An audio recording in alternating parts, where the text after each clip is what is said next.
Hey guys, it's your boy Mars, back to you with another tuning video. Today, I feel like doing a little modern car. We're going to do this beautiful 2009 ZR1 Corvette. We're going to line up to the 440, the destination 440. That's 440 yards is 1320 feet, which is a quarter mile. Let's give it a nice little launch. Car gets a little swervy.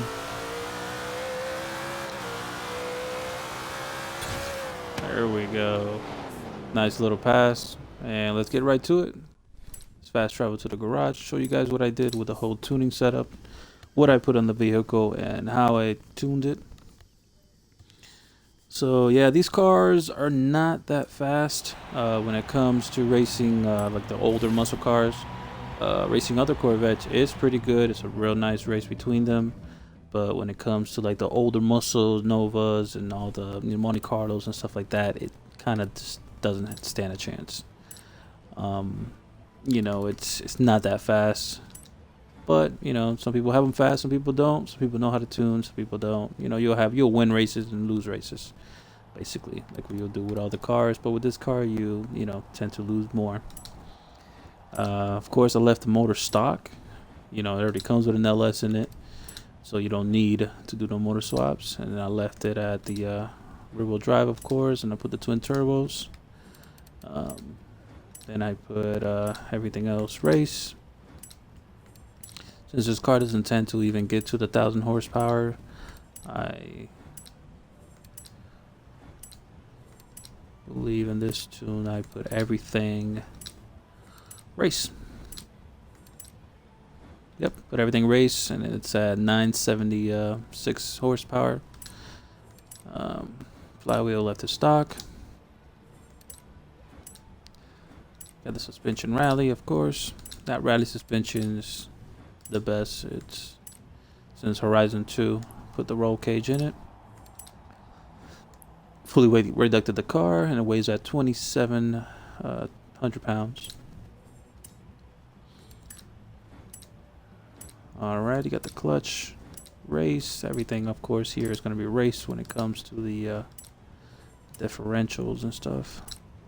Of course I felt like going with this Horizon tires. I usually don't, but in this case I did.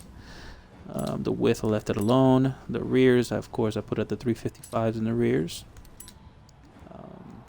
And then I felt like putting some real nice wheels, so I put the Evoque Racing TE37s, which are pretty light, sporty wheels on it, make it look that sporty looking Corvette look on it.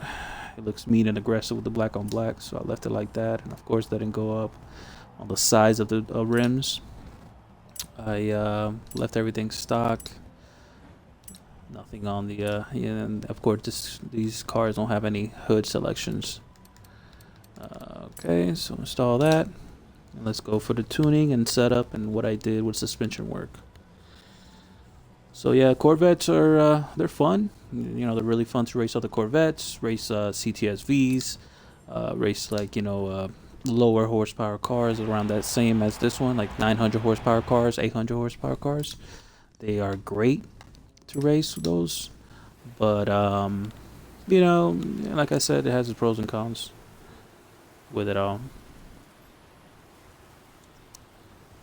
So let's see.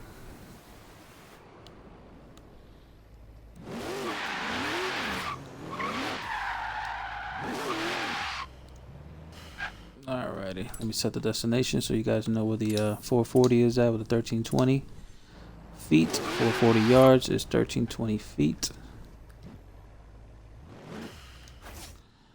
Alrighty, so as always, my settings. In my settings, I have everything off. Steering wheel's normal, ABS is off. Clutch, manual with clutch. And then as in the steering, I got it normal. Simulation steering is if you have a steering wheel, which I don't tend. If you don't have a steering wheel, just don't put it, leave it at normal. Tuning, let's see, I got the front and the rears at 15. I got the final drive at the 2.20. I got the first gear at the 2.56. Second gear 1.8. third gear at 1.55 and fourth gear 1.16. I believe this car is a 3-gear car going down the line, but it might be 4. It might be 4. I haven't really driven this car in forever.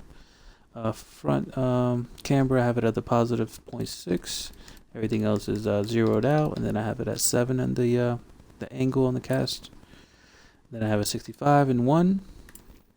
Then I have it at the front at 144, and the rear is at 503.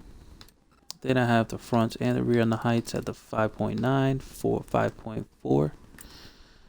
Then I have it soft in the front, stiff in the rear, stiff in the front, soft in the rear, with the whole 1 and then 10, 10 and then 1. Then I have no arrows in it. Of course, I have nothing to do with the brakes. When you do with brakes, it's more if you're drifting, it's more if you're cornering, if you're doing toge, stuff like that. You'll want to mess with these, the pressures and stuff like that. And the differentials, of course, is going to be at 100 or 100. And that's the tune for this vehicle. So now to launch it, of course, you're going to hold down the E-brake, which is A. Ease on the gas.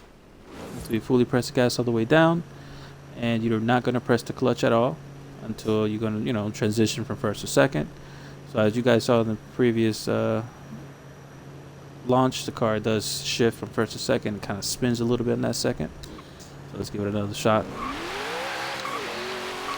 I bounced that first gear twice, you guys saw, and then I shifted to second gear, power shifting. And there we go. Nice little transition. Did some pretty good numbers. And the car is pretty good and pretty solid.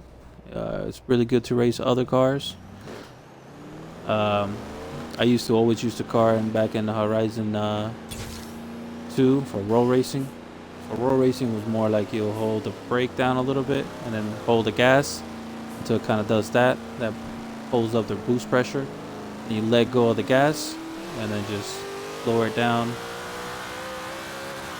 on 3 honks, kind of like a Florida FL2K or a Texas 2K.